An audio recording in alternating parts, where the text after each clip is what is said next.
स्वयंसेवक गेली 3 वर्षापासून कैलास सत्यार्थी फाउंडेशनचा हा उपक्रम विविध कामामध्ये राबवला जात आहे। त्यामध्ये आमचं आंबळे कळवणवाडी आनशिवाडी या गावामध्ये हा उपक्रम राबवला जात आहे। बऱ्याच वेळा काय होतं, रोडवरची जी गावं असतात त्या गावामध्ये विविध उपक्रम राबवले जातात। तिथे विविध अधिकारी येतात, समस्या जाणून घेतात, पण अनुशेवाडी असेल किंवा कळवंतवाडी असेल, कळवंतवाडी आमची अशी वाडी आहे, येणाऱ्या पाहुण्यांना एक निसर्गरम्य ठिकाण वाटतं आणि तीनही बाजूला डोंगर आणि मध्ये असणारी खड्ड्यामध्ये असणारी, थोडक्यात आपल्या भाषेत सांगायचं तर खड्ड्यात असणारी ही कळवंतवाडी। ज्या वाडीमध्ये गेल्यानंतर तुमचा मोबाईलही नेटवर्क पकडत नाही अशी वाडी, आणि त्याच्या विरुद्ध आमच्या अनुशेवाडी सपाटीला असणारी, मैदानात असणारी, पण विकासापासून कायम वंचित राहिली।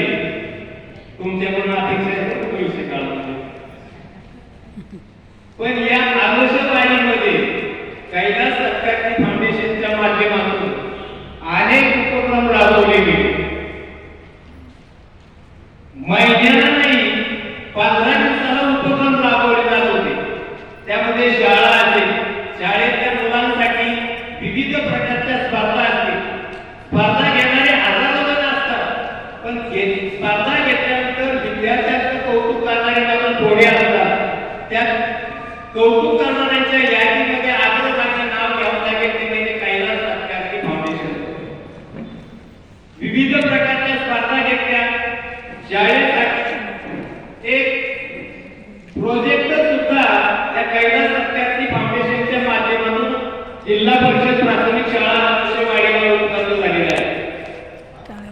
शाळेबरोबर आमची वस्ती ही तशी शिक्षणाविषयी फारशी आस्था नसणारी वस्ती होती, पण आज जर या अनुशेवाडीचा विचार केला तर शिक्षणामध्ये एक आग्रही अनुशेवाडी बनत झालेली आहे। छोट्या अनुशेवाडीमध्ये 7 ते 8 डॉक्टर आहेत, त्यातले MD आहेत, MBS आहेत, MBBS आहेत, BAMS आहेत।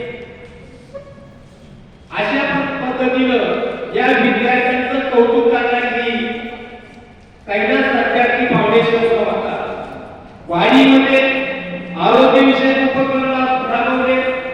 गेल्या 4-5 दिवसापूर्वी कायदेशीर शिबिर त्या ठिकाणी आयोजित केलेलं होतं। सर्वांगीण विकासाचं ध्येय ज्या संस्थेने आपल्या मनामध्ये रुजवले, त्या संस्थेचा हा जो उपक्रम आहे तो आमच्या कळवणवाडी अनुशेवाडी आंबे गावामध्ये जर असाच पुढे चालू राहिला तर निश्चितच त्याचा आम्हाला फायदा होणार आहे।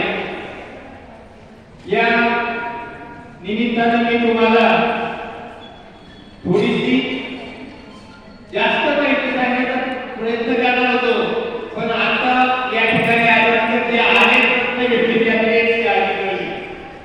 साहेब, ज्या गोलक साहेबांनी पुणे जिल्हा शिक्षण मंडळाची स्थापना केली ते गोलक साहेब तुमच्या कानूर साहेबच्या गोलकवाडीचे, आणि ज्यांनी कोळगावला हा उपक्रम राबवला, पुढे चालू ठेवावा, त्याच कोळगावमध्ये 7 सप्टेंबर 1941 आणि स्वातंत्र्याच्या काळात गोलक साहेबांनी पहिली ऑलिम्पिक स्कूल सुरू केली।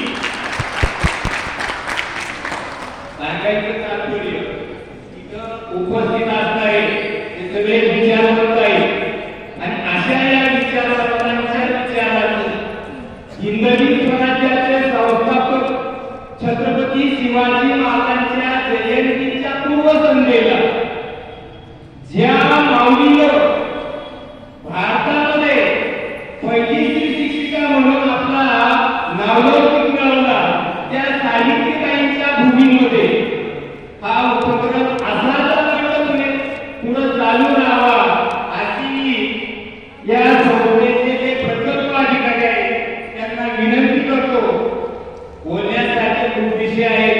पण अनेक मान्यवर बोलणारे आहेत. प्रत्येकाला वेळ मिळावा म्हणून मी माझ्या मनोगताला या ठिकाणी पूर्ण वेळा देतो. जाता एवढं म्हणेन की आपण